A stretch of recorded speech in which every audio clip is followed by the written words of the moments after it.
Oke, jumpa lagi Jaga TV. Jumpa lagi di rekomendasi smartphone akhir tahun 2021 bersama saya Dedi dan Saya Chris.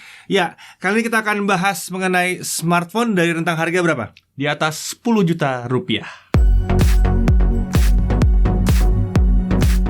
Sebelum mulai, buat kalian para gamers, nah kalau kalian mau beli perlengkapan gaming yang super lengkap sejagat raya, ia di Bukalapak karena lagi ada Savage Gaming Festival. Di situ ada pesta diskon perlengkapan gaming. Gak ada deh yang namanya mabar smartphone-nya nge-lag atau kabel earphone-nya putus. Karena di Savage Gaming Festival ini kalian bisa beli mulai dari headphone gaming, TWS, mouse gaming, kursi gaming, laptop gaming, konsol, semua ada di sana. Ya, gak cuma itu, kalian juga bisa beli voucher game mulai dari PUBG, Steam Wallet, Free Fire, dan lain-lain. Semuanya ada.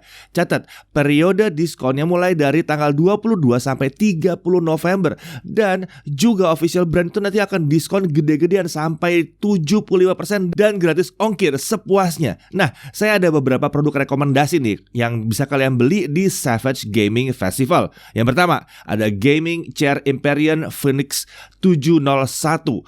Lalu ada keyboard gaming Armageddon. Dan kemudian ada headset gaming Rexus Thunder Fox. Jadi, belanja perlengkapan gaming hanya di Savage Gaming Festival Bukalapak. Oh ya, di akhir video ini nanti saya akan kasih tahu gimana cara kalian bisa dapetin giveaway dari Bukalapak. Jadi, tunggu sampai akhir video ini ya. Oke, kali ini kita akan bahas mengenai smartphone pilihan kita ya, dengan rentang di harga di atas 10 juta rupiah di akhir tahun 2021. Bisa jadi ini dibilang smartphone terbaik 2021 ya, karena udah premium. Tapi sebelum mulai, kita disclaimer dulu. Biar pada nggak salah paham ya. Iya. Oke, yang pertama, disclaimernya adalah daftar smartphone ini adalah smartphone yang masih ada barunya sampai saat video ini dibuat. Dan kita nggak rekomen barang-barang second ya. Jadi ini yang kita yang baru semua masih ada barunya. Lalu di list ini adalah semuanya smartphone yang resmi masuk ke Indonesia atau diimpor langsung oleh perwakilannya di Indonesia. Jadi nggak ada rekomendasi barang black market, barang ya yang nggak resmi nggak lah ya pokoknya ya. Terus harga dan ketersediaan itu bisa berubah sewaktu-waktu. Nah, kita ngeceknya ini di akhir November 2021. Jadi bisa aja geser. Tiba-tiba promo akhir tahun, mana tahu kita ya, gitu. Terus setelah tanggal itu ya mungkin aja ada handphone baru lagi.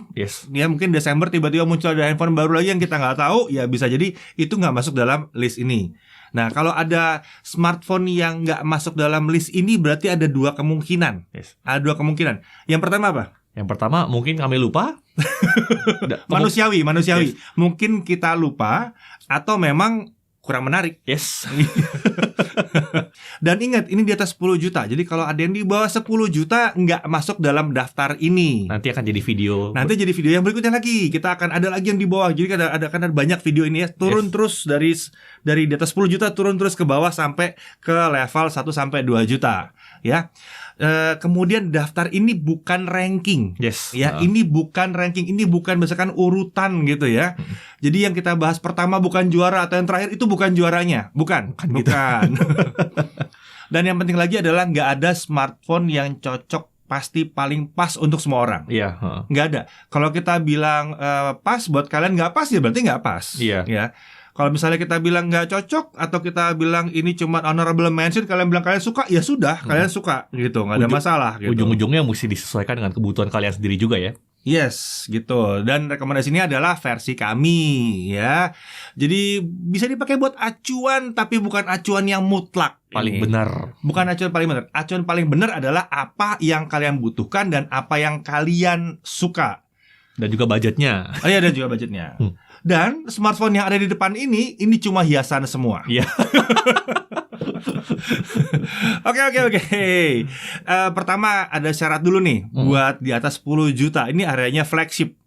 Ini kudu mesti harus wajib flagship nih ya. Flagship sejati udah di atas. Dalam satu brand tuh biasanya ada lebih dari satu flagship. Ya kan? Jadi bisa lebih dari satu dalam satu brand gitu. Syaratnya apa aja? Untuk persyaratannya, yang pertama, di kelas harga segini tuh kita minta desainnya itu nggak murahan ya. Ya bukan desain murahan, tapi nggak ada desain murahan juga sih harga segini. Iya, harga segini biasa udah diperhatikan banget gitu ya. Lalu dia bisa dipakai 2-3 tahun ke depan paling nggak ya. Ya kalau ada yang berharap 5 tahun ke depan agak sedikit maksa. Tapi kalau bisa ya nggak apa-apa gitu. Kemudian kita akan mematok yang 5G ready. Karena untuk pemakaian lama kita berharap saat 5G udah tersebar luas, smartphone kita ready. Ya, udah ready. Dan kan Indonesia udah mulai ya, gitu, udah mulai. Lalu chipset SoC atau prosesornya harus flagship. Yes. Ya. Terus RAM dan storage harus besar. Minimum berapa? Minimum dari kita sih itu yang RAM 8GB dan storage-nya 256GB. Ya, lebih besar lebih bagus. Lebih besar lebih bagus. Lebih besar lebih bagus. Kemudian punya fitur-fitur khas flagship, ya. Tapi tergantung smartphone juga ya. Tapi pada umumnya ada IP68, terus speaker stereo gitu ya. Display output gitu ya. Terus ada apa lagi? Ada banyak lah ya fitur-fitur khas untuk flagship. Tapi tentunya tidak mengikat. Kalau memang ada satu fitur yang spesial banget di situ ya masih mungkin kita pilih juga. Yes, dan memang sudah sewajarnya di kelas harga segini kita menuntut banyak ya. Iya. Oke, kita mulai dari yang pertama. Apa itu? Yang pertama kita ada Samsung Galaxy S21 series.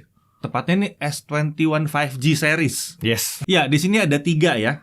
Ada S21 5G, ada S21 Plus 5G, ada S21 Ultra 5G ya.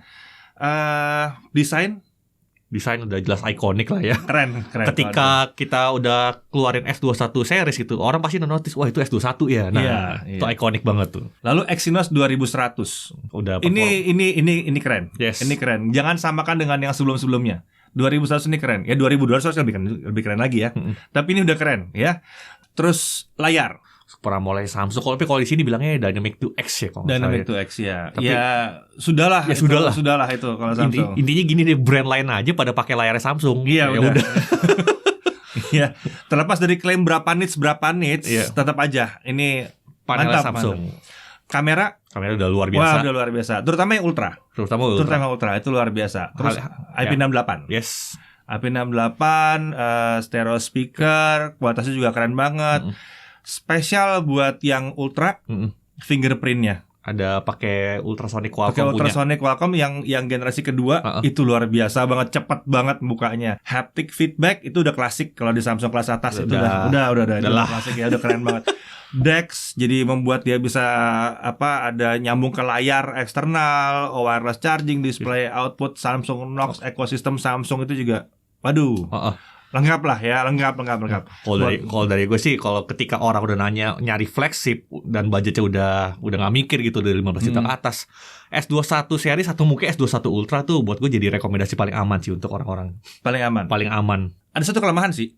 Ada tetap. Dengan namanya 5G, dia belum 5G. Nah, sampai video ini dibuat dia belum 5G. Tapi yang Ultra saat video ini dibuat sudah dapat Android 12. Nah, udah dapat One UI 4. Android 12. Jadi update-nya emang gak kira-kira, langsung dia cepet ya.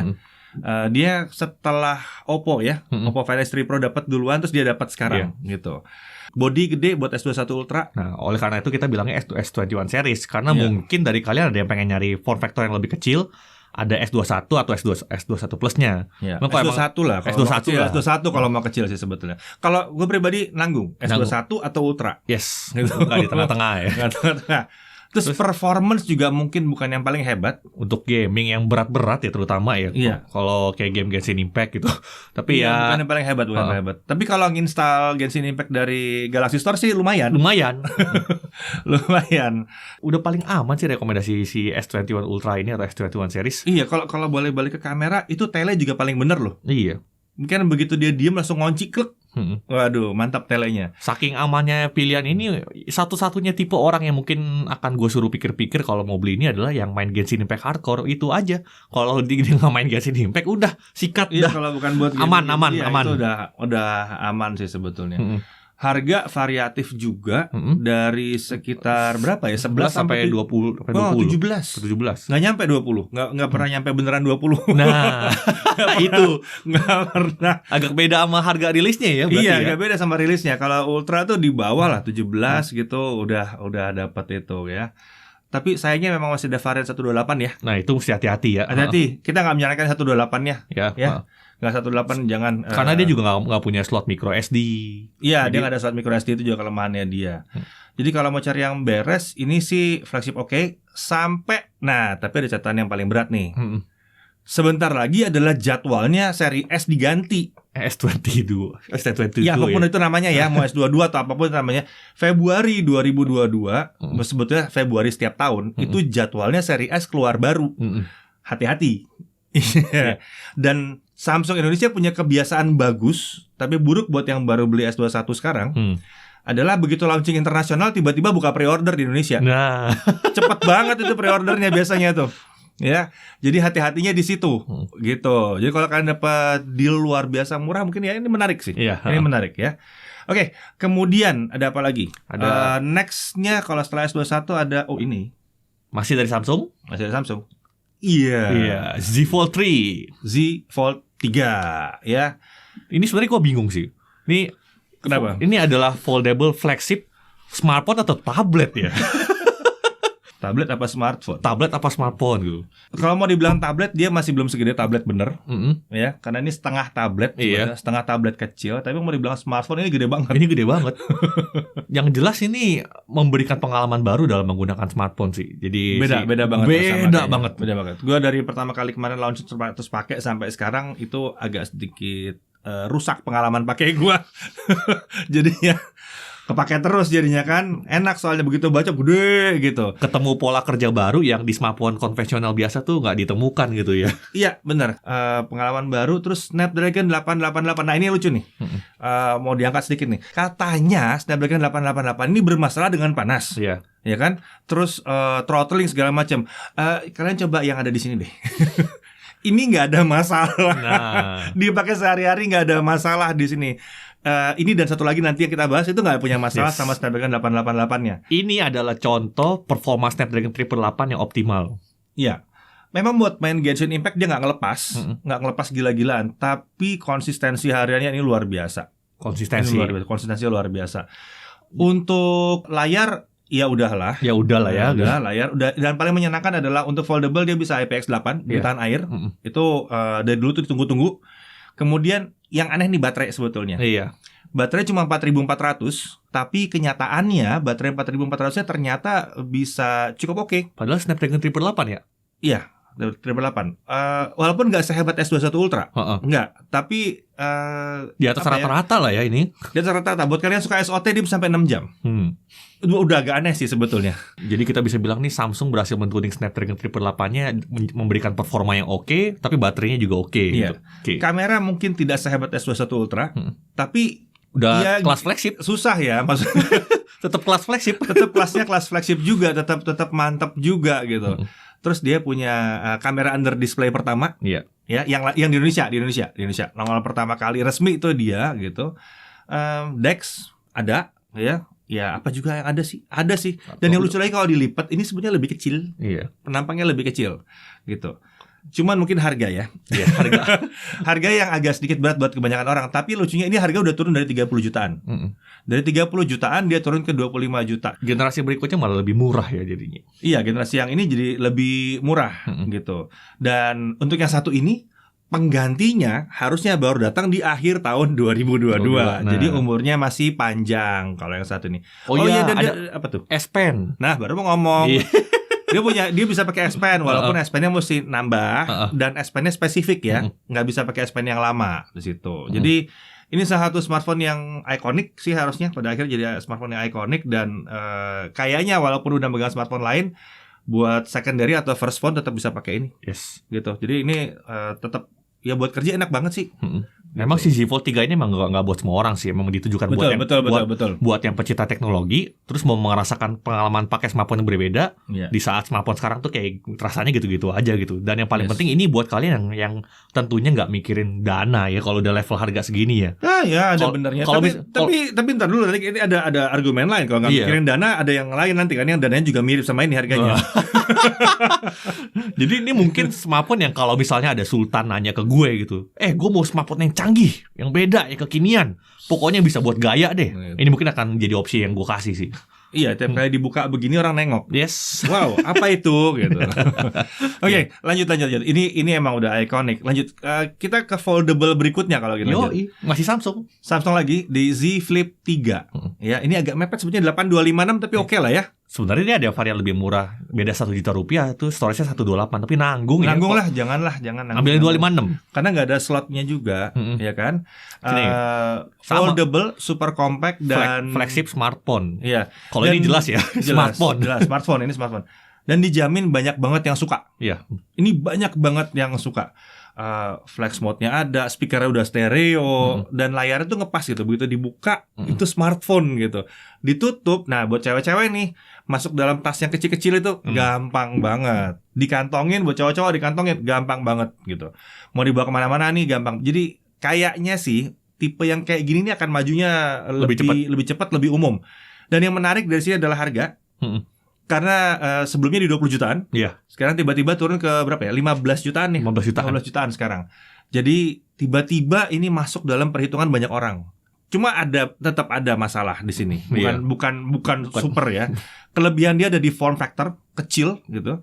Cuman masalahnya apa ya? Snapdragon 888-nya ditahan. Ya, di sini. Yang ini ditahan jadi kita nggak bisa ngarep performa 888 paling kenceng di sini. Enggak. Di limitnya cukup jauh juga masalahnya. Di limit cukup jauh di situ. Terus charger juga cuma 15 watt. Walaupun kita pakai charger lebih kenceng tetap nggak bisa ya. Tetap nggak bisa.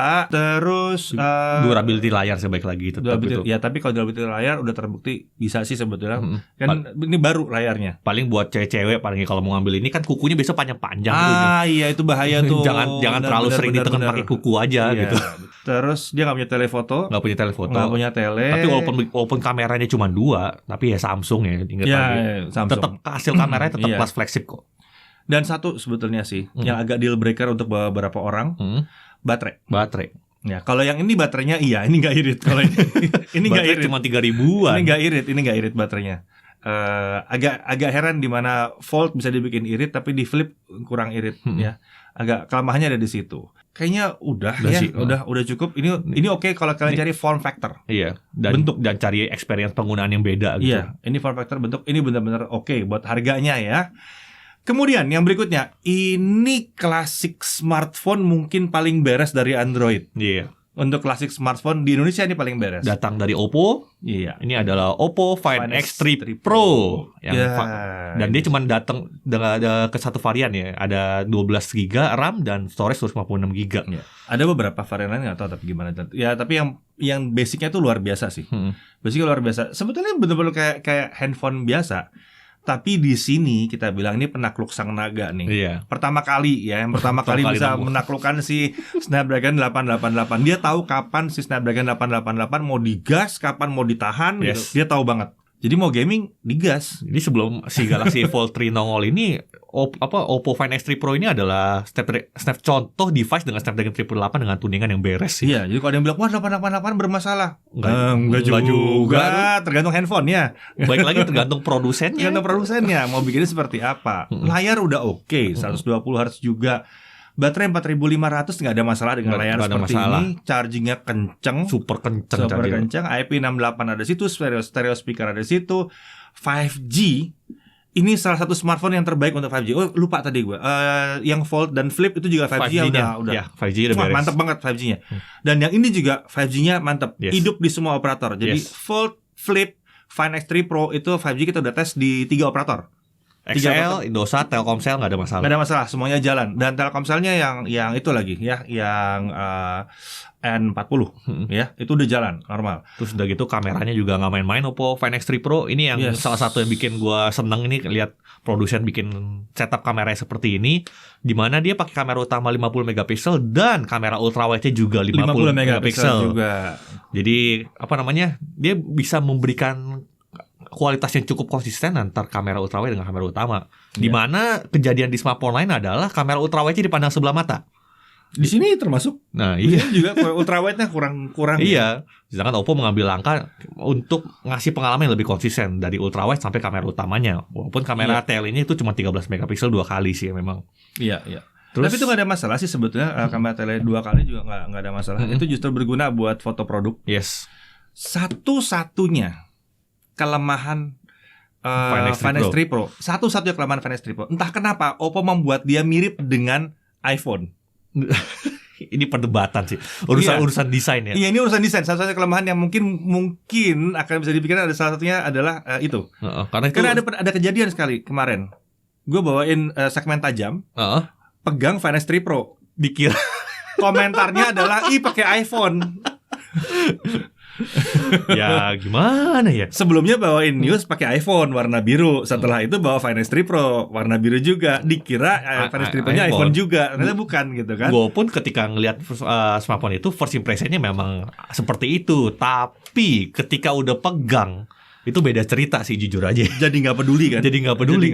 Tipis pula dia. Tipis pula gitu. Kalau udah megang dua-duanya, satu iPhone 12 series, terus yang satunya lagi ini Si apa namanya? Si Finance 3 Pro. Beda jelas. Beda. Finance Pro lebih enak dipegangnya, enggak? Iya. Ya gitu deh. Dan harga juga lebih murah. Sekitar 16 juta.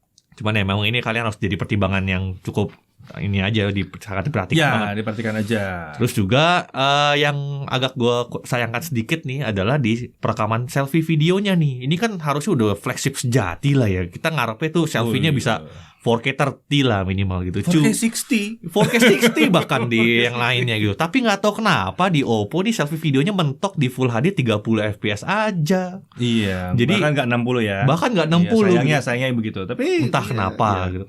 Tapi ya kalau misalnya nggak butuh-butuh banget sih, itu udah oke banget. Finance 3 Pro itu salah satu rekomendasi yang luar biasa. Yang aman juga. Aman. Oke. Next kita pindah ke sebuah smartphone gaming. Ya apalagi? Ya, Asus ROG Phone 5. Untuk yang ini kita rekomendasiin yang varian RAM 12GB dan storage 146GB. Atau kalau bisa sekalian aja langsung ke yang Ultimate, yang RAM-nya. Gua sih megang Ultimate aja. Iya, yang RAM-nya 18GB dan storage-nya 512GB. Udah kalau emang ada budget langsung ke sana deh mending. Dan yang Ultimate itu jalan untuk 5G Indonesia. Nah, itu. Kalau 5G-nya beres. 5G-nya beda ya, yang Ultimate sama yang biasa 5G-nya beda. Yang Ultimate tuh jalan. Gitu. Ya jadi, ini smartphone gaming terbaik 2021 deh. Titik udah. Kalau mau gampangnya gitu deh. Iya, gampangnya gitu. Snapdragon 888 nggak pakai throttling. Iya. Nggak pakai throttling. Ya emang panas pasti karena digas gila-gilaan. Thermal limitnya luar biasa Thermal tinggi. limitnya luar biasa tinggi. Dan juga salah satu nilai jualnya adalah desain prosesor yang udah di tengah body. Itu itu jadi fitur langka dan membuat penyebaran suhunya jadi sangat baik. Dan ketika mau dipadukan dengan cooler ekstra jadi sempurna. Mantap banget sih. Mantap banget. Lalu juga mungkin ini salah satu flagship yang masih ada headphone jacknya. Di saat yang lain udah barang langka. Udah gitu dia pakai punya stereo speaker terbaik di smartphone. Betul. Terus layarnya udah pakai AMOLED 144 Hz, tapi ya tetap buatan Samsung. Terus dia punya fitur gaming yang overkill banget. Habis itu dia mendukung game 144 FPS terbanyak, chargingnya super kencang, punya fitur bypass charging, ini yang penting buat gamer. Bypass charging, ya. Jadi ketika kita colok charger nggak langsung ngecas baterainya, tapi dia mengisi ke sistemnya langsung. Terus dia punya side mounted USB-C port, ini yang bikin gaming tuh kalau sambil ngecas tangan kita nggak keganggu. Iya, betul. Luar biasa. Klasik. Aksesoris gamingnya lengkap banget. Dia punya AirTrigger 5. Konektivitas terbilangnya lengkap dan siap untuk masa depan. Aksesorisnya sih gila ya. Gila banget. Lengkap banget. Ya. Jadi ada alasan ini memang smartphone gaming terbaik untuk 2021, tapi tentunya nggak sempurna ya tetap ya. Iya, masih ada sedikit sana sini lah ya. Baik lagi ya karena performanya yang luar biasa dahsyat itu diimbangi dengan kalau pas kita nge-loss performance-nya anget ya di tangan, suhunya ya. Baik banget gua ngomongnya anget. Iya, terlalu baik kalau bilangnya anget ya. Jadi emang sangat disarankan kalau mau gaming hardcore pakai cooler ekstra sih. Iya, pakai cooler ekstra. Nah, sayangnya cooler ekstranya itu nggak termasuk untuk seri yang selain Ultimate. Iya, makanya Ultimate aja. Kalau emang kalian nyari buat gaming, Ultimate-nya udah lengkap gitu. Itu isinya. Yes. Terus dia nggak ada micro SD slot. Habis itu kamera juga bukan kelas flagship non gaming ya. Iya. Walaupun bukan kalau kita adunya di spesifik smartphone gaming, ROG Phone 5 ini paling bagus kameranya. Masih. Tapi kalau di non gaming kalian jangan nggak bisa ngaruh ke kelas S21 atau Samsung itu beda gitu. Iya. Oke, yang berikutnya unik. Kenapa? Karena di flagship ada chipset yang bukan Exynos, bukan Snapdragon, bukan Bionic, tapi MediaTek. Ya, ini Vivo X70 Pro. Yes. 12256. Size-nya gila. Gimbalnya gila banget. Dan surprisingly performanya. Yeah. Performanya juga gila banget, ya kan? layar juga keren. Kayaknya susah nyari salahnya di mana benda satu ini. Iya. Kecuali mungkin ya ada nanti salah. Tapi kalau kita bahas apa lagi? 5G-nya beres. 5G oke. Dia punya infrared sekarang. Iya, ya buat kalian yang bilang kalau handphone itu ada infrarednya, ini punya infrared. Kalau ada yang bilang MediaTek panas, ini nggak panas. Ini smartphone paling adem yang pernah gue tes. Iya, ini salah satu yang paling adem yang kita pernah tes. Dan lengkap, isi boxnya lengkap banget. Dan banyak kelebihan lainnya gitu. Tapi tetap yang perlu dipertimbangin dikit justru di sini. Dikit banget. Yang pertama, speakernya masih mono. Iya. Terus nggak punya IP rating. Iya. Kualitas antar kameranya nggak konsisten ya. Maksudnya bukan nggak konsisten, jelek, tapi nggak seimbang aja. Kamera utamanya bagus banget itu. Kamera lainnya jadi jomplang gitu. Jadi jomplang gitu. Tapi harga menarik. Karena untuk di atas 10 juta, dia cuma 10 juta lebih 999.000. Jadi buat kalian yang budgetnya ngepas banget di 10-11 juta, ini benar-benar jadi rekomendasi yang mudah banget sih. Iya, ini rekomendasi yang gampang banget. Oke, jadi itu adalah rekomendasi utama kita. Yes. Iya. Kemudian kita masuk ke honorable mention. Ini juga layak untuk dipertimbangkan. Ya. Yang satunya agak lucu sih. Ada Mi 11 Ultra. Ya, Mi 11 Ultra ini layak dipertimbangkan bukan karena dia masuk dalam layak dipertimbangkan bukan karena jelek, tapi karena barangnya udah nggak bisa nemu lagi. Udah susah nyari barunya. Udah susah nyari barunya. Sebelum video ini jadi, gue sempat ketemu tapi udah tinggal dikit. Mungkin setelah video ini tayang, kalian udah susah nyarinya. Lebih susah lagi nyarinya. Kalau buat detail kalian bisa lihat di dalam reviewnya, kameranya segala macam udah oke. Memang dia berat, ya bodinya berat, tapi again ini salah satu yang memang mantep banget, lengkap banget. Jadi ini memang flagship terbaik Xiaomi yang dihadirkan ke Indonesia. Iya, jadi cocok banget nih buat Mi fans sejati nih ya. Iya, benar. Ini emang mantep banget. Cuma susah dicari aja. Iya. Lalu yang ini sebetulnya akan bisa jadi pilihan buat kalian yang suka handphone harus kecil. Ya, Zenfone 8. Asus Zenfone 8. Ini juga oke sebetulnya ya. Cuman masalahnya dari sekian banyak kemampuan dia, penampilan dia, ukurannya dia, kelemahannya satu dan membuat dia agak susah mau dimasukkan dalam saran utama. Ya. Kamera. Ya. Karena kita yang rekomendasinya yang 16-256 GB. Iya. Andai Asus ada varian 8256 gitu di range harga 8-9 juta, ini akan jadi rekomendasi yang sangat mudah banget gitu. Iya, tapi bukan di sini masuknya. Nah, bukan di sini maksudnya. Ya, tapi ini buat versi yang di 12 juta ya. Iya. 12 juta ya. Kalau kalian nanya, wah itu kan ada yang di bawah. Nanti kita bahas di tempat yang lain nanti. Apakah dia masuk rekomendasi atau enggak di sana, kita lihat nanti ya.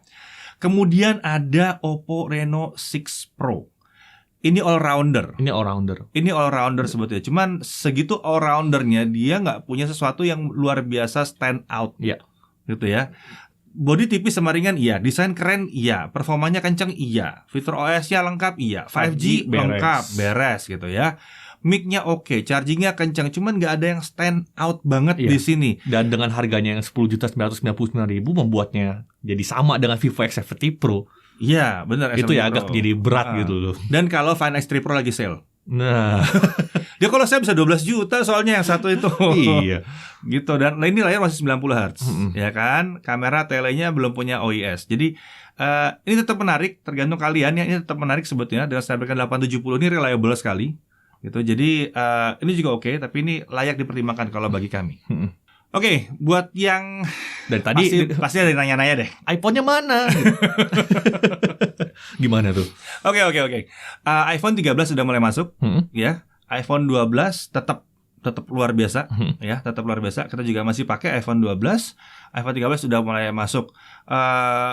Kalau kalian pakai Instagram dan bertumpu pada Instagram, Gak ada lawan. Udah gak ada lawan. Udah lupain yang lain ya. Ini dia akan masuk dalam daftar rekomendasi kalian harusnya gitu ya. Tapi buat kami masih kurang pas di sini karena satu harga ya. Walaupun dia bagus banget, ekosistemnya oke banget, SoC-nya keren banget juga gitu ya. Layar juga keren, segala macamnya keren. Problemnya cuma satu nih. Kenapa nih 5G gak datang-datang? iPhone 12 series harusnya bisa 5G, tapi di Indonesia nggak ada. Terus beberapa komplain soal Wi-Fi juga, ya, yang agak lemah katanya untuk versi resmi. Kita bicara versi resmi ya, Wi-Fi-nya kurang gitu oke buat di Indonesia. Tapi tetap aja ya, kalau kalian emang sudah pakainya iPhone, ya inilah pilihan kalian. Cuma untuk di sini kita masukkan ke dalam yang layak untuk direkomendasikan juga, tapi bukan dalam rekomendasi utama. Lalu untuk iPhone 13 gimana? Bukannya masih pre-order itu ya? Udah ada. Udah ada. Dan yang resmi juga sudah ada, dan kamera juga ini gila sih sebetulnya. Tapi lagi-lagi sayangnya pas kita melihat barang resmi yang masuk, itu menu 5G-nya belum ada. Iya. 5G-nya kemana? Memang ini sama dengan S21 kasusnya. Menu 5G-nya juga nggak muncul, sama sebetulnya. Tapi harganya, iya. S21 udah banting-bantingan di situ harganya. Di sini tuh masih lumayan tinggi di sini. Dan karena dia punya 4 versi, biar untuk mempersempit pilihan dan membantu kalian yang nonton, dari 4 versi, menurut lu yang paling masuk akal mana dia? Di mana, di 12 apa di 13? 13 Pro. 13 Pro. Dah. Pilihan kedua kami adalah 13 polos. Oke. Karena ikonik ya, kameranya, bentuk kameranya. Kalau 13 Pro karena ukuran. Soalnya Pro Max terlalu berat dari 13. Di 12 Pro Max ini udah berat dan besar. Di 13 dia lebih berat dan besar lagi. 13 Pro akan jadi pilihan yang mantap banget buat kalian yang nyari seri yang 13. Oke, jadi kurang lebih itu rekomendasi kita buat akhir tahun 2021 ini buat smartphone di atas 10 juta ya. Nah, kalau dulu kan kita ada rekomendasi smartphone yang patut dipertahankan juga nih untuk kalian pakai. Tapi rasanya smartphone sekarang udah keren-keren banget, Dit. Jadi kalau dibahas semua yang perlu dipertahankan kepanjangan. Jadi intinya dari kami, selama smartphone yang kalian pakai masih dapat memenuhi kebutuhan kalian sehari-hari, kalian nggak harus ganti kok. Nggak perlu maksa untuk selalu beli baru, ikutin aja perkembangan teknologinya. Oh, ada satu sih kalau mau yang perlu dipertahankan. Yang pegang iPhone 12 Pro Max dipertahankan. Itu luar biasa. Sama-sama nggak dapat 5G kok. Belum.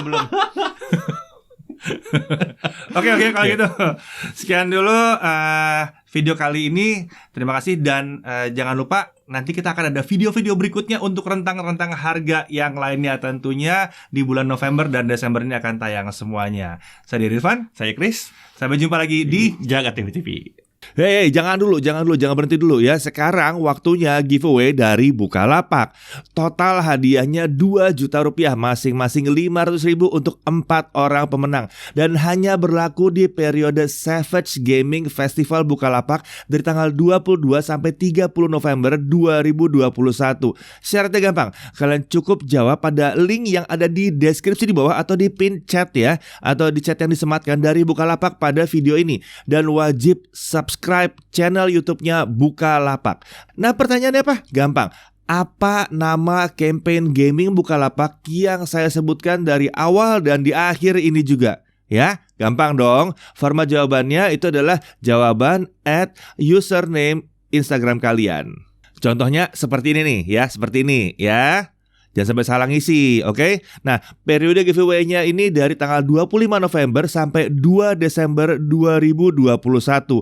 Dan pemenangnya nanti akan diumumkan di community post YouTube-nya Bukalapak. Jadi dicek ya. Oke, kalau begitu sampai di sini dulu review kita kali ini. Saya sekarang akan top up dulu game voucher dan beli kursi gaming lagi untuk ponakan-ponakan saya. Sampai ketemu lagi di video selanjutnya.